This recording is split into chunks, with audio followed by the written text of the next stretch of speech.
Good evening and hello. My name is Rey Singh, and I'm a registered social worker, psychotherapist with the Ontario College of Social Workers and Social Service Workers. Throughout my career, I've taken on various roles, including a university counselor, clinical treatment coordinator at a culture based treatment center for adolescents experiencing solvent abuse with Indigenous youth across Canada. Worked as a court clinician and the lead Indigenous consultant for the provincial Adolescent Lead mental health agency, the Child Parent Resource Institute.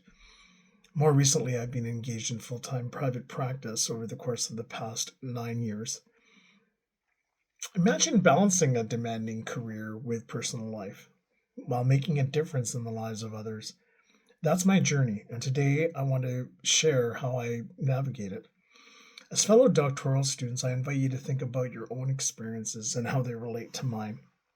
For this presentation, this brief presentation, I'm focusing on the mid-career stage and answering the reflective questions.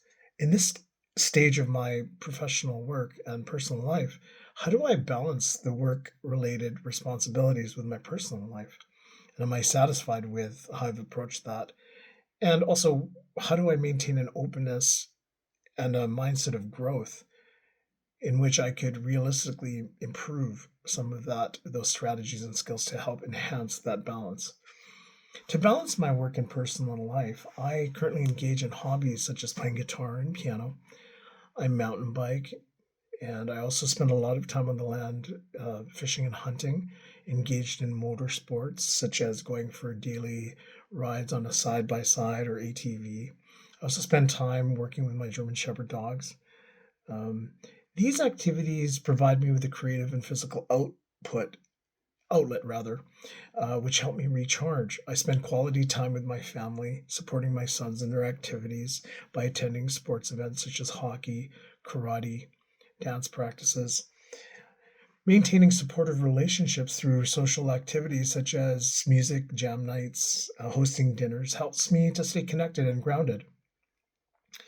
I also use a reflexive approach to journaling in my life, which is not conventional. Um, it presents itself in how I interface with platforms such as Facebook. I use Facebook like a vision board to gauge my creativity and presence. And at various times, I can look back on my output and look at where my mindset is, and it provides a vital feedback function for me to gauge my own mental health, my creativity, and my presence. I'll often share private performances and connect with new people and friendships.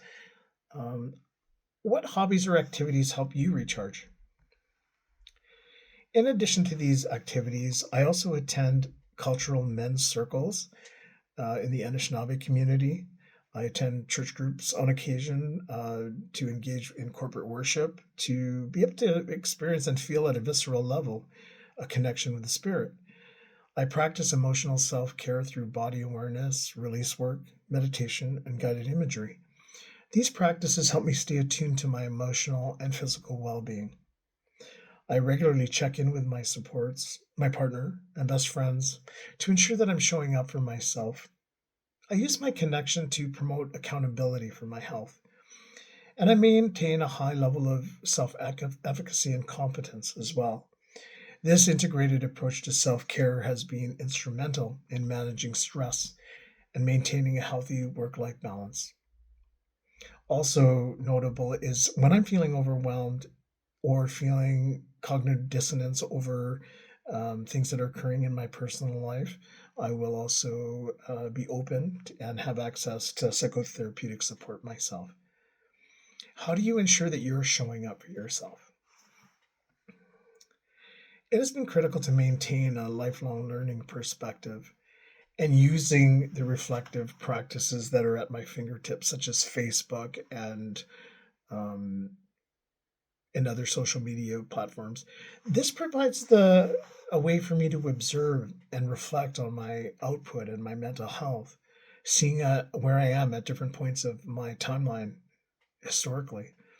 Seeking continued opportunities for professional expansion is also another area that assists me in my self care.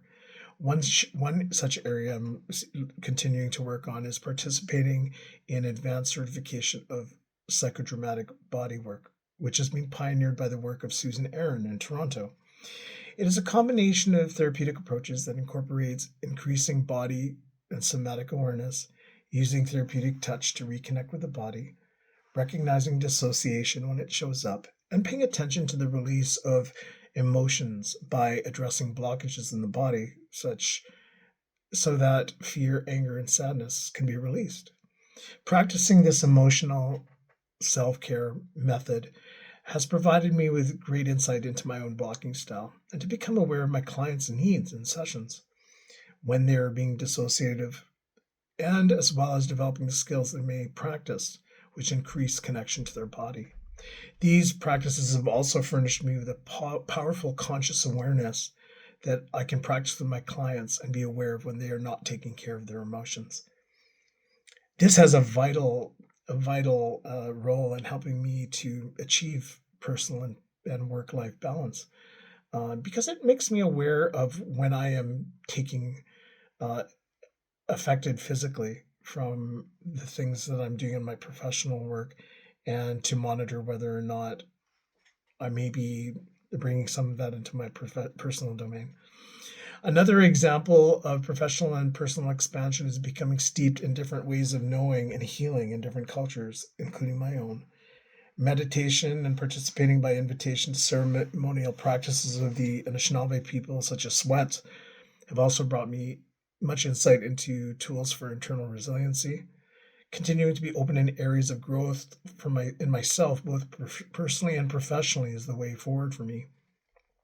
This enables me to acquire and develop many related skills in the domains such as somatic awareness, stress tolerance, effective communication, and mindfulness practice. The challenge moving forward is to become more focused on creating time and space to integrate these in a more focused manner by scheduling these activities rather than just practicing them with clients. However, when possible, I engage in as much practice of mindfulness with clients as possible. I've learned that by practicing and modeling such self-care behaviors in sessions provides a vital co-regulation benefit to the clients. But this also requires me to maintain this to a high degree in my personal life. The goal is to increase the schedule integration of practices for self-care that have worked for me and increase their frequency and duration.